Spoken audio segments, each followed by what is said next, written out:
Fala, família corintiana! Vamos para mais um vídeo do canal. Quem curtiu, dá like, segue o canal para mais informações.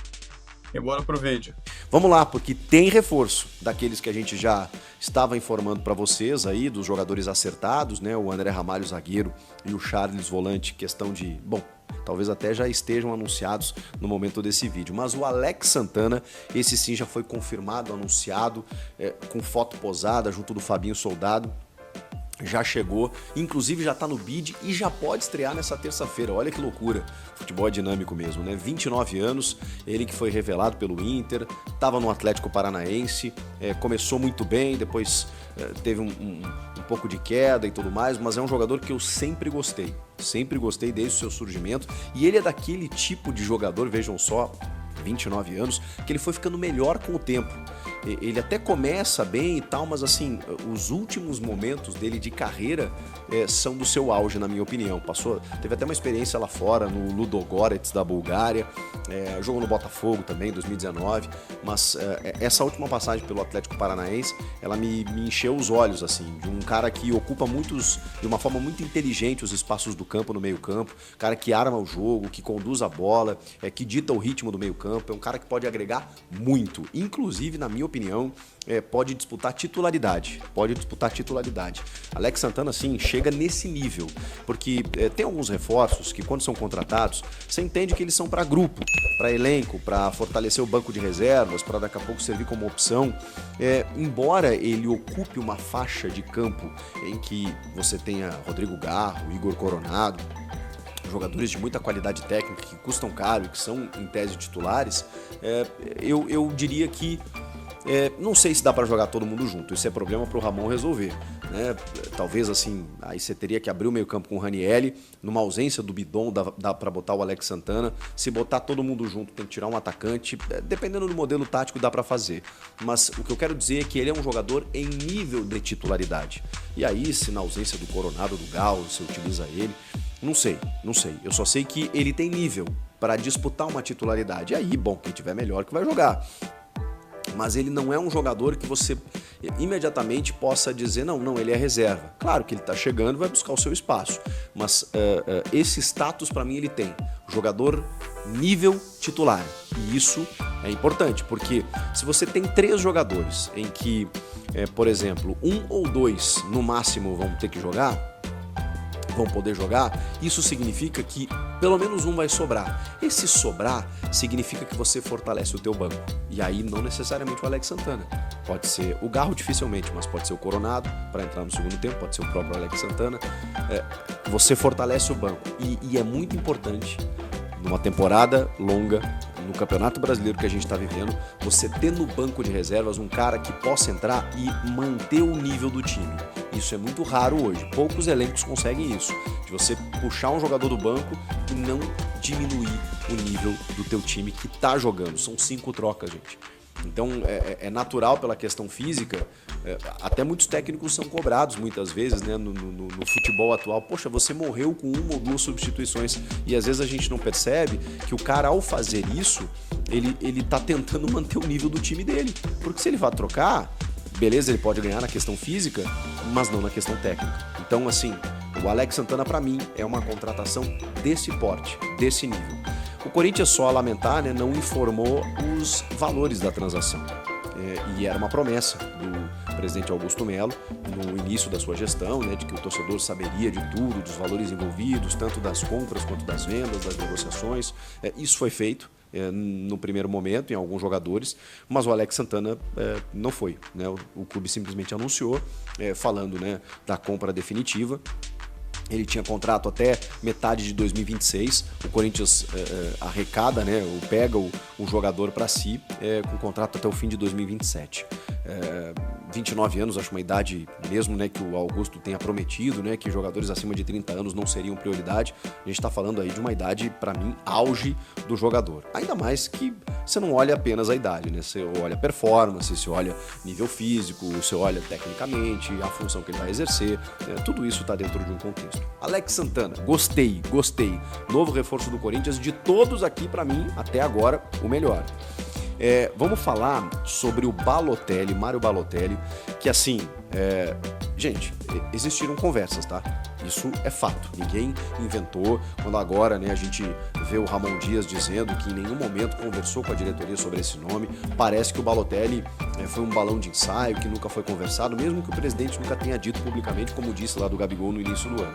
Mas sabemos, o próprio Claudinei Alves, diretor da base, deu entrevista dizendo, inclusive falando dos valores, né, oferecidos ao Balotelli.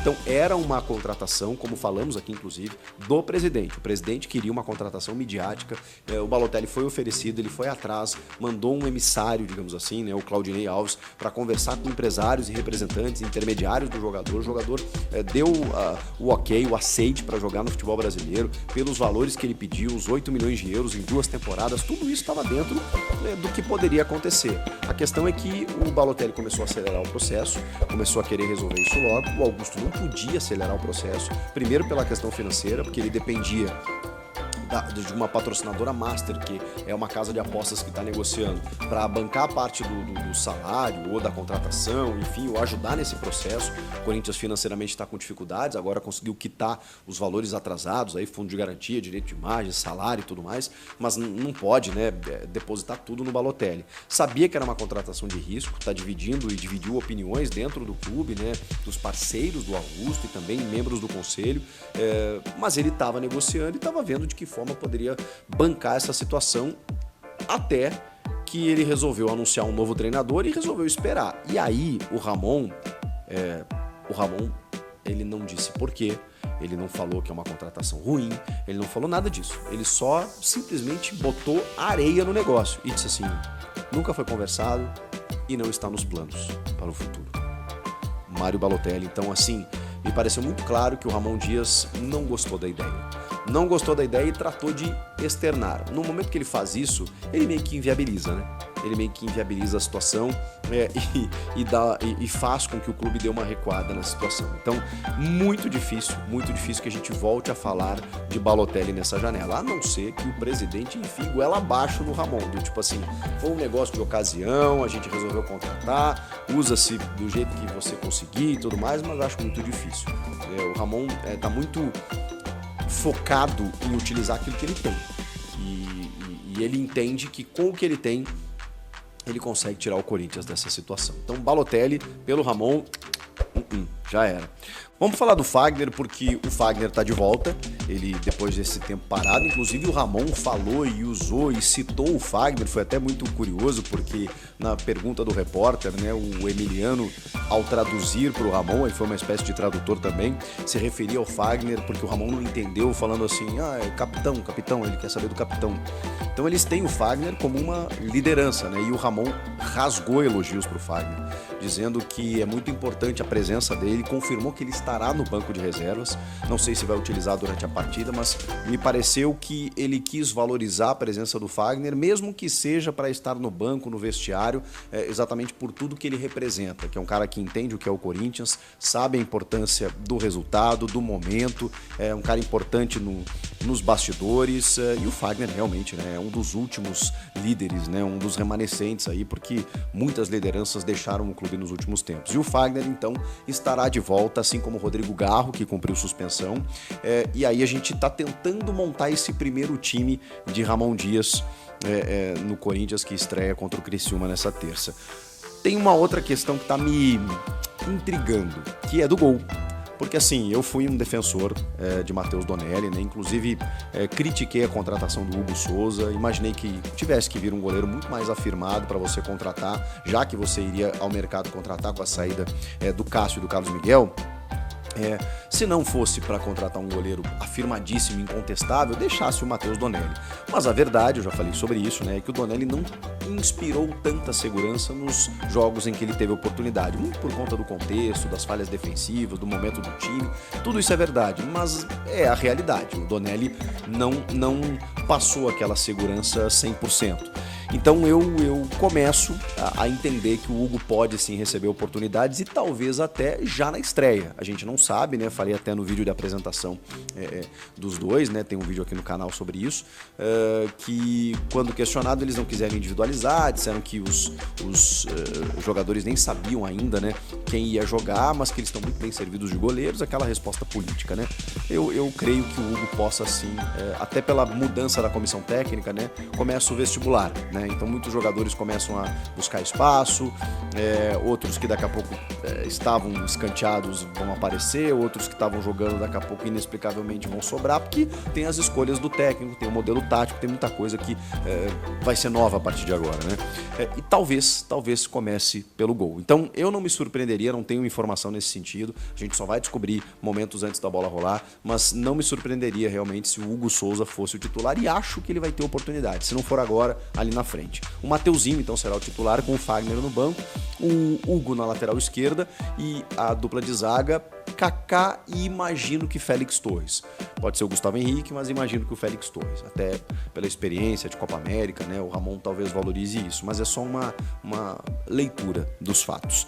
Meio de campo, bom, aí um time considerado ideal, pelo menos o que vinha jogando, a gente não sabe se da mesma maneira tática, né, disposta no campo, né, mas com Raniel, Bidon, Garro, Wesley, Romero e Yuri Alberto.